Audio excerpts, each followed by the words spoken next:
শরীফের জায়গায় জায়গায় আল্লাহ পাক বলছেন ইয়া আইয়ুহাল্লাযীনা আমানু তাকুল্লাহ ইত্তাকুল্লাহ ইত্তাকুল্লাহ, তোমরা আল্লাহকে ভয় করো। আল্লাহ আল্লাহ আছে না নাই? কিন্তু এইটা তো আল্লাহ পাক ইয়া আইয়ুহান নাসু উবুদুল্লাহ বলে নাই।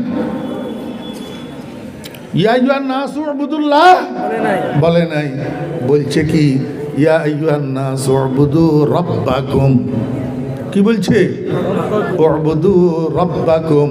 আল্লাহ কয় ও দুনিয়ার মানুষেরা, আমি ইবাদতের ক্ষেত্রে তোদের কাছে যে আমি ইবাদত চাইলাম, এই ইবাদত চাওয়ার ক্ষেত্রে আমার নিজের জাতি নামটা আমি ব্যবহার করলাম না। আমার 99টা সিফতি নামের থেকে একটা সিফতি নাম রব্বুন, এই নামটা ব্যবহার করলাম কেন? দুনিয়ার নাস্তিকদেরকে বোঝানোর জন্য, ও নাস্তিকের বাচ্চারা, তোরা তো আমারে মানুষ না, আমার অস্তিত্ব স্বীকার করস না, এই জন্য তোদেরকে উবুদুল্লাহ কইয়া লাভ নাই।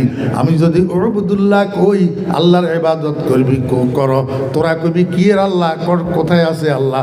কিন্তু একটা কথা আমি তোদেরকে চোখে আঙ্গুল দিয়া দেখাই দিতে চাই, তোরা যে জীবন ধারণ করতেছ, আহার গ্রহণ করতেছ, খাদ্য গ্রহণ করতেছ, এই খাদ্যগুলা তোদের জন্য বানায় কে? এই খাদ্যগুলা তোদের জন্য কে বানায়? কার বানানো খাদ্য গ্রহণ করিয়া জীবন ধারণ করস? তাহলে তোদের লালন পালনকারী কে? আল্লাহ নো একজন আছে, একজন আছে। আল্লাহর তো এরা মানে না, আল্লাহর তো দেয়ার ইজ নো গড কয় না, বিশ্বাস করে না। এই জন্য আল্লাহ পাক আল্লাহ শব্দ কয় না।